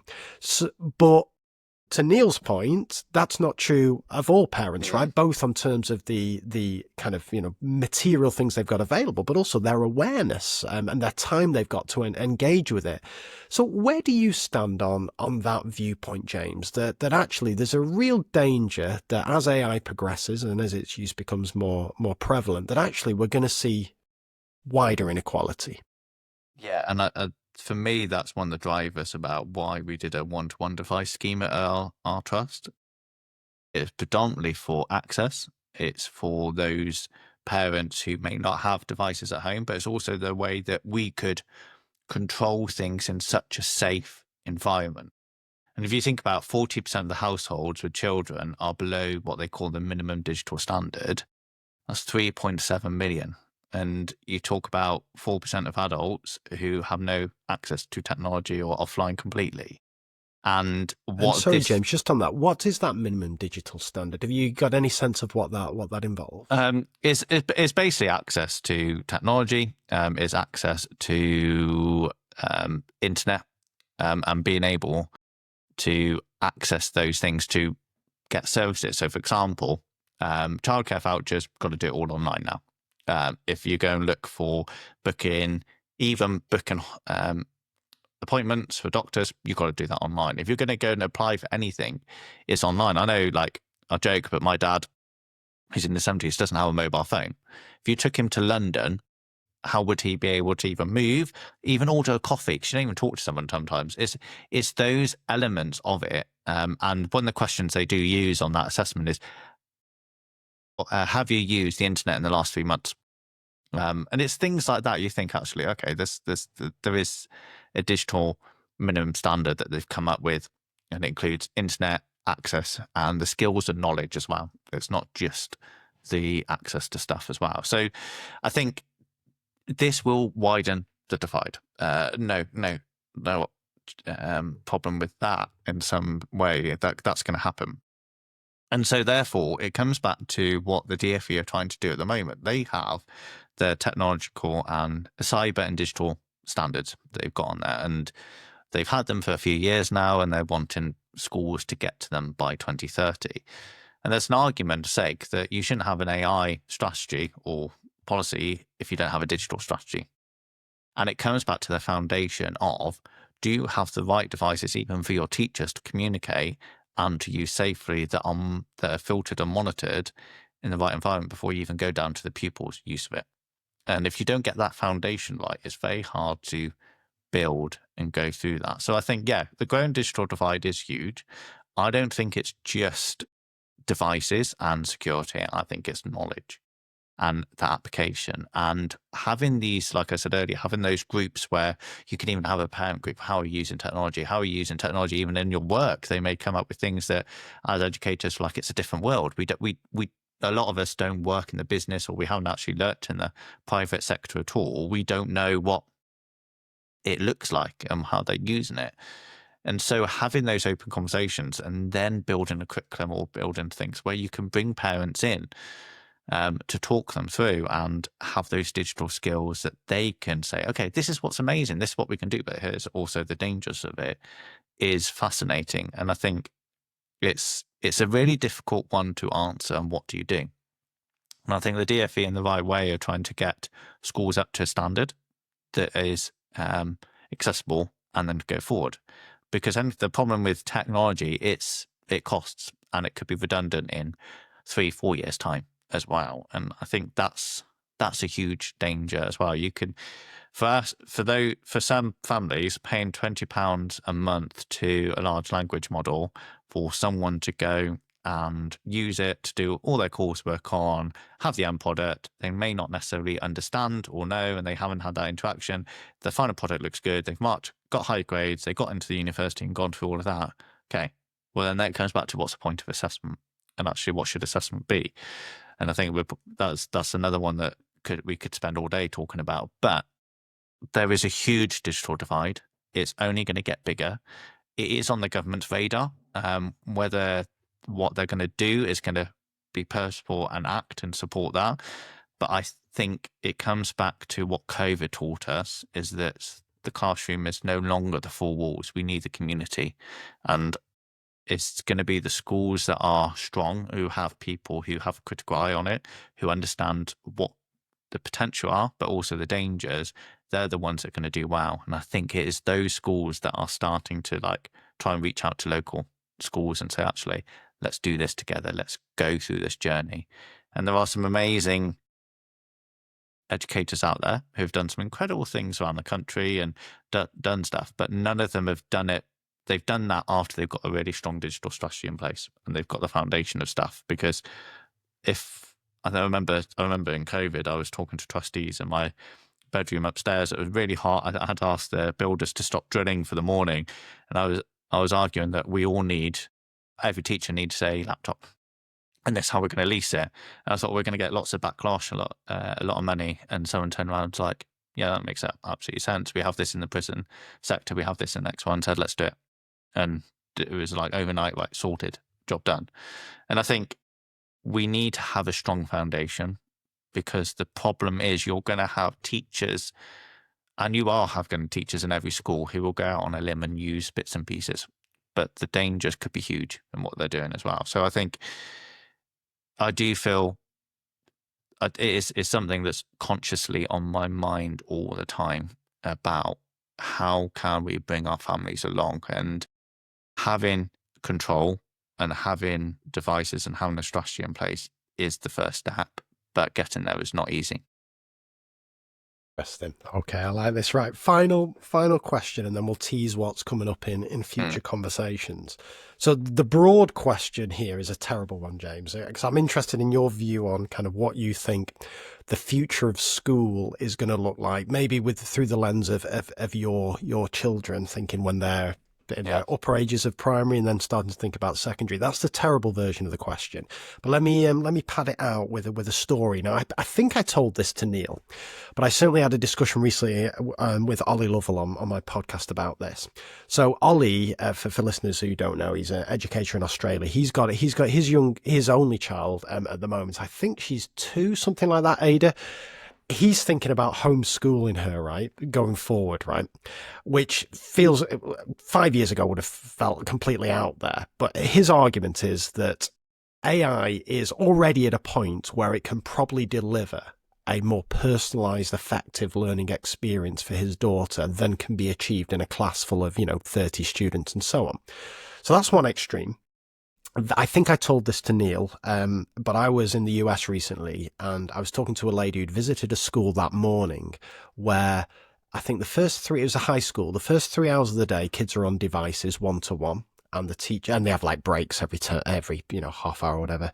And they're having personalized learning experiences on these devices, and the teacher's essentially wandering around helping out as and when's needed, but it's very much a 1-to-1 environment. And then in the afternoon the kids do all the social side of school, so they do the games, they do the drama, they also do the kind of projects, and the things that for me would be really lacking if I went the Ollie Lovell completely homeschooling route.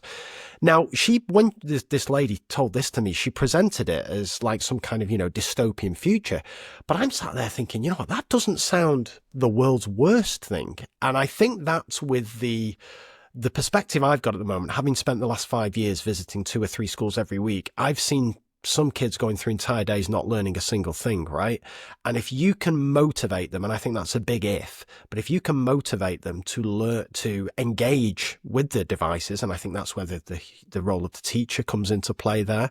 If you can motivate them, then I think for a lot of kids, they'll end up getting a lot more out of potentially school than they currently do. And I think, again, we saw this in COVID, right?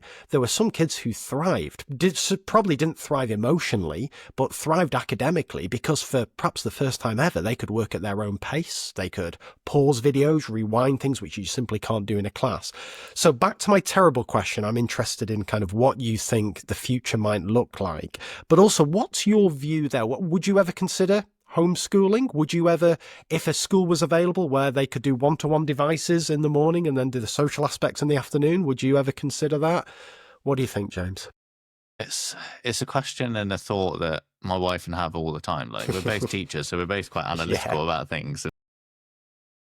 It's helpful at times, but a pain in the other points because that's how we are. But I think it goes back to, I think what's really interesting about this whole conversation around AI, it goes back to actually, it gives us more of a purpose about education and more of a purpose about who we are as humans and what we do. And we have empathy, we have intuition, we have adaptability, and those kind of things are unique to us. And that's what AI couldn't really replicate. It can't replicate it in the same way. And we can use AI and technology to really spark that creativity, as you were saying, but there's also the core foundation of knowledge that children need to be able to engage.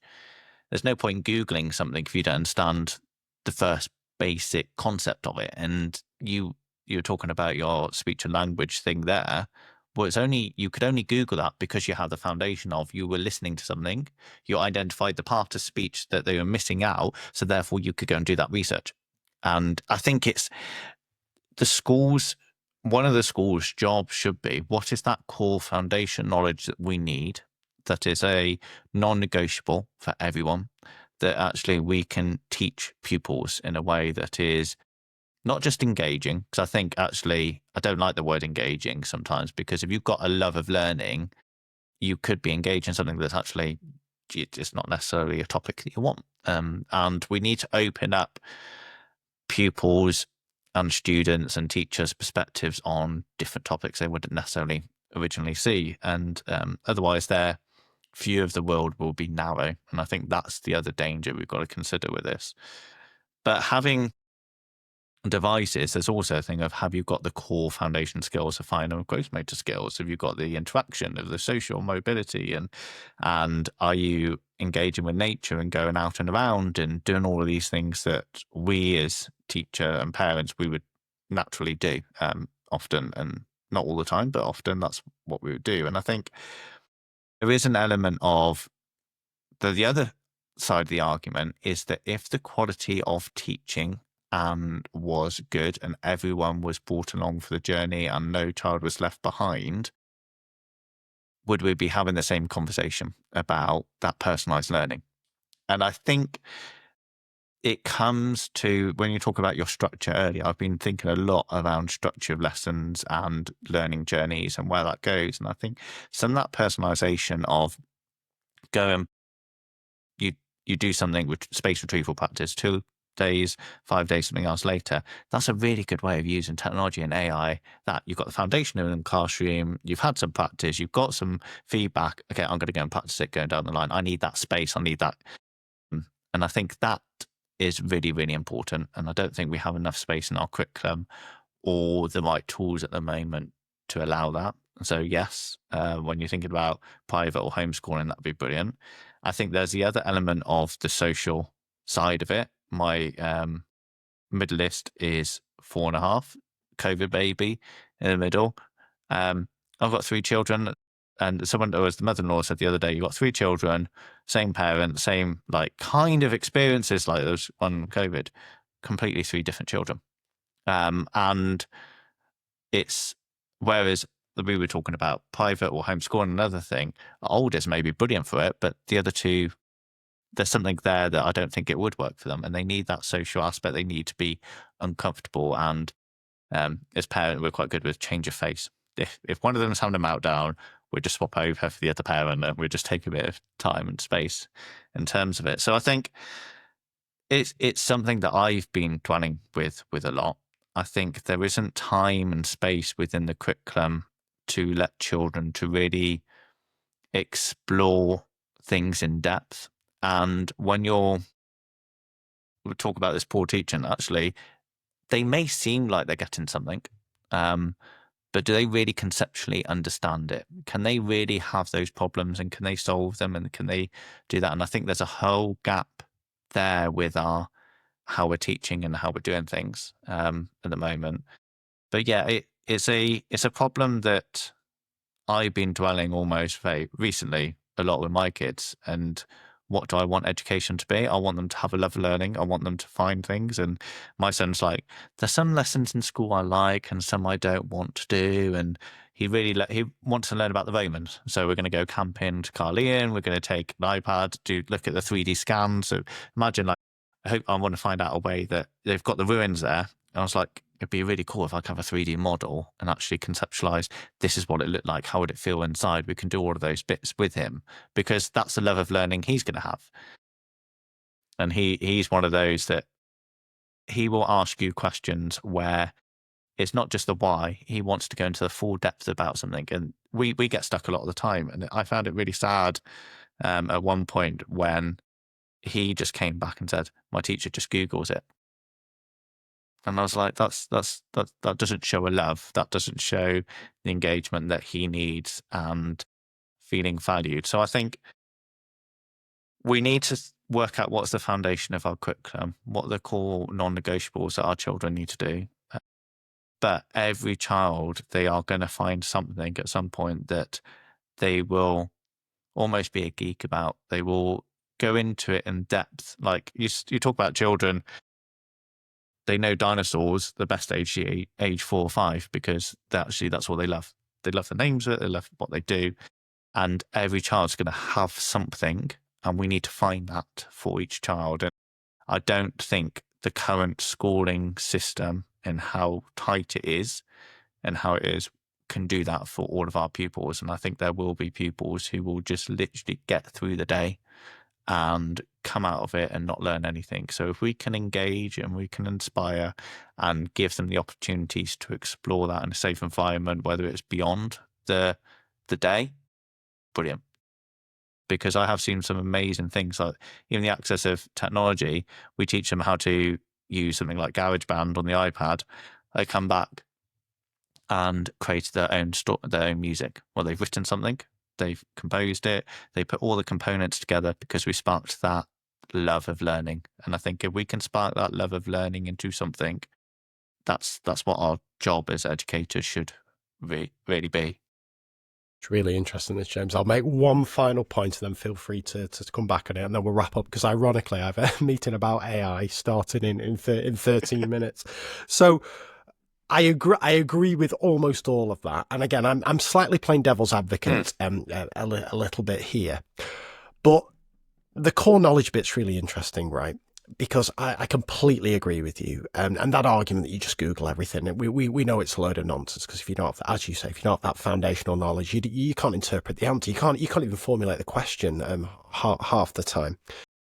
But I'm just shifting my mindset away from thinking that that the best way to teach kids that core knowledge is one teacher in front of 30 kids, because it's madness, right? Like if I look at what out of all the CPD I deliver, I have 25 workshops, and when schools or conferences want to book me or whatever, they choose which ones. Number one, by a mile, is responsive teaching. How do you respond to the different scenarios in the class? And what essentially teachers want to know is, all right, I've taught my kids something.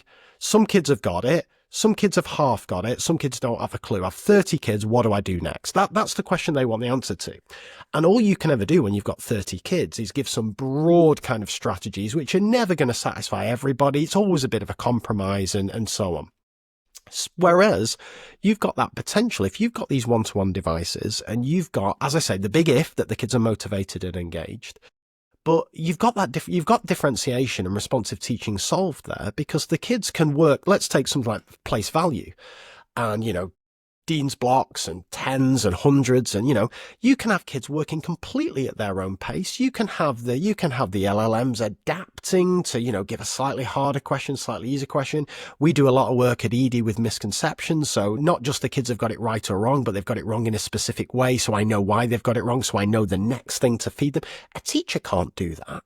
So that core knowledge, that responsive teaching, the more I think about it, I think that's probably best suited to being delivered in the scenario that I described, where you've got kids, working together, working individually on a device, but then all the other things that you've talked about, this love of learning, this curiosity, and also particularly engaging in things that you don't necessarily find interesting, because that's a life skill that you need. All of that can be done. But as I say, in inverted commas, in the afternoon, separate the two things. Let's have the core knowledge done at the pace, suited to the individual. And then let's have all those other crucial elements of the school education system also take place in school, but separate from that. And I think what's happening at the moment in many of the schools I visit is the worst of both worlds. You're trying to have that social element, but the social stuff's getting in the way of the learning, because of the behavior issues and blah, blah, and all that kind of thing. Lack of teacher knowledge sometimes, inability to respond appropriately to the needs of all kids. I just think, far from it being a dystopian picture, I think if you can potentially get that right, I think it could be a game changer. And I'll go on record as saying, if that was available for our kids, I certainly wouldn't be ruling it out straight away. Final word from you, James. For me, I think one of the biggest things is the human in the loop kind of element. And I think we know change is inevitable. The growth is optional, and we've got to be open-minded with all of these different approaches. I think the key thing is technology doesn't necessarily instantly change what we're doing. I think it doesn't matter how compelling or how much of a powerful argument you do that, it's the social and organization structures that are actually going to be move a lot more slower than technology. And it takes time for that to diffuse. Even if they talk about AGI, where technology can almost think for itself and create. And at the moment, we're in a world where a lot of the AI is based on human data. So therefore, the limitation is what we can do as humans. Now, there are things out there where solutions to medical things are coming out of Harvard and stuff using AIs and going beyond that. And I think that's what we need to have a look at. What are the wishes that we could do in education? And let's go and explore those. Let's go and try them, base them in pedagogy. So, for example, come to a lesson, you don't know the journey of all those children. Some of them may have joined your school last year. They may have missed out on schooling. They may have forgotten something because the space retrieval practice wasn't there. So every class, every lesson you do, every child's going to bring different experiences. So how do you level that, and how do you bring them on your journey? And I think that prerequisite knowledge is really important to know what you do in that lesson. And I think technology has a really important part of it, but also there's the time. And you talk to you talk to any CEO, any person who's doing some amazing work, they have time away to process and think. And if we don't have that knowledge of, well, I'm going to go for a walk, or I'm going to voice note this, that different ways of engaging, the danger is, and hopefully you're not thinking the same. I don't think you're thinking the same, that they're just sat in front of a screen and maybe a notebook next to them and they're doing the work. I think there's a lot more interaction to that as well. And I think the danger of when we're talking about this ideological world, that it's one dimensional. It's not. And there are some people who will learn like that. But we need to engage with technology and things in such a different way. So I think it's a really interesting one to look at. And I think there's not enough research about it. But also, I think it's really hard in education. There's so many different factors that could influence something. It's quite hard to see as well. So I think always have that human element, whatever you're doing, and how can ever we level it, and however we can inspire and engage and support it. But what we're doing at the moment is, I think, as you said, we're doing not the best of both worlds. We're kind of doing a real poor example of one or the other, and for lots of many reasons. And it could be down to the teachers, could be down to leadership, it could be down to the schooling system. And we have so many constraints on us. There's only so much we can explore within it. But there are schools and there are trusts out there who are trying to change within that realm. And I think that's probably quite a nice point we can talk about those probably next time or another point. Love it. Another great tease. Well, this is fantastic. So this is what's coming up in future. So as I'll probably say in the intro, my plan is to get Neil and James on in alternate months. So when James comes back on, we're going to be looking at AI in assessment reimagined, ethical AI in education context, and school AI implementation strategy, and any other tangents that may come up along the way. Well, James, I've absolutely loved this. I will link, of course, to teacher prompts. Anything else you want listeners to check out? We talk about books, and I always love a book, and I think it's always worthwhile. There's a couple of books that I love, like Ethan Mollick, Co-Intelligence, or Dan Fitzpatrick, The AI Playbook, are really, really interesting ones. But engage with the Teacher Prompts newsletter, because I know in the next couple of weeks we're going to be doing surveys. We're going to put things out there that hopefully are ideas that you can take as a teacher and implement straight away, and then some tools and strategies down the line. Noah and I have got some plans afoot when we can get ourselves going with things as well, just to try and make this into something that's tangible, because AI isn't going to go away. It's here, and we've got to adapt and grow with it, and we've got to do it in a safe way. But we're both quite critical about its use as well in our own approach. So we're only going to give you things that we think will change your perspectives and support you as well. Sounds fantastic. Well, James, it's been an absolute pleasure. Thanks so much for joining us. Thank you.